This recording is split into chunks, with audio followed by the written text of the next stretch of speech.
ગુજરાતના વહીવટી તંત્રથી સૌથી મોટા સમાચાર સામે આવ્યા છે, જેમાં આઈએએસ પૂજા ખેડકરના કૌભાંડ બાદ હવે તંત્ર એક્શનમાં આવી ગયું છે। ત્યારે સૂત્રોથી પ્રાપ્ત જાણકારી અનુસાર ગુજરાતના 5 જેટલા વિકલાંગ આઈએએસ અધિકારીઓને ફરીથી મેડિકલ તપાસ કરવાના આદેશ કરવામાં આવ્યા છે।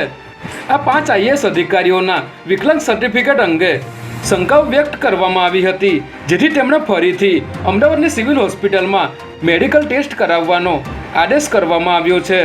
ત્યારબાદ ફરીથી નવું વિકલાંગ સર્ટિફિકેટ યુપીએસસી સમક્ષ રજૂ કરવાનું રહેશે। હાલ અમદાવાદ સહિત રાજ્યભરમાં અકસ્માતોના બનાવો દિવસે ને દિવસે વધી રહ્યા છે, જેને લઈને ગુજરાત હાઈકોર્ટે ટ્રાફિકના નિયમોનું પાલન થતું ન હોવાના મુદ્દે કડક વલણ દાખવ્યું હતું, જેમાં ગુજરાત હાઈકોર્ટ દ્વારા રાજ્ય સરકાર, Ahmedabad municipal corporation, national highway authority અને પોલીસને આદેશ કરવામાં આવ્યો છે કે ટ્રાફિકના નિયમોનું ચુસ્ત પાલન ફરજિયાતપણે કરાવવામાં આવે અને ટુ વ્હીલર પર પાછળ બેસનારને પણ ફરજિયાત હેલ્મેટ પહેરવાનું રહેશે।